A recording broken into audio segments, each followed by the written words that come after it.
अगर पढ़ा हुआ याद नहीं रहता तो कमी तुम्हारी बुद्धि में नहीं, तुम्हारी एकाग्रता और चरित्र में है।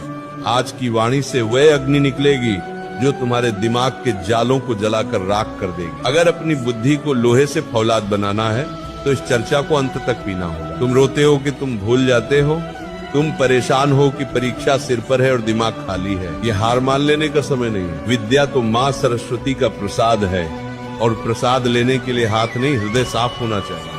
आज वृंदावन की इस पावन छाया से हम वह गुप्त रहस्य खोलेंगे जो बड़े बड़े विद्वानों ने अपनी तपस्या से पाए हैं। पढ़ा हुआ याद रखना कोई चमत्कार नहीं, ये एक साधना है। अगर तुम थक चुके हो रट्टा मार मार कर, तो आज इस फकीर की बात सुन लो।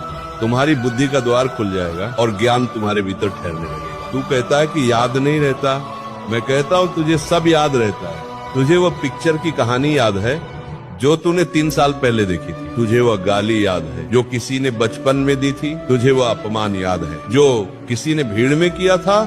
फिर किताब क्यों भूल जाता है? इसका कारण है राग और द्वेष। तेरा मन वहीं ठहरता है जहाँ उसे रस मिलता है। तुझे पढ़ाई में रस नहीं मिल रहा, तुझे पढ़ाई एक बोझ लग रही है। जब तक तू विद्या को भार समझेगा वह तेरे भीतर नहीं टिकेगी। पहली शर्त सुन ले, बुद्धि को साफ कर। जैसे गंदे शीशे में सूरज की रोशनी नहीं दिखती, वैसे ही गंदे मन में सरस्वती का प्रकाश नहीं ठहरता। दिन भर मोबाइल पर जो गंद देख रहा है, जो व्यर्थ की चर्चाएं कर रहा है, वह तेरे दिमाग की मेमोरी खा रही है। उन्हें डिलीट कर, तभी नया और कीमती ज्ञान वहाँ टिकेगा।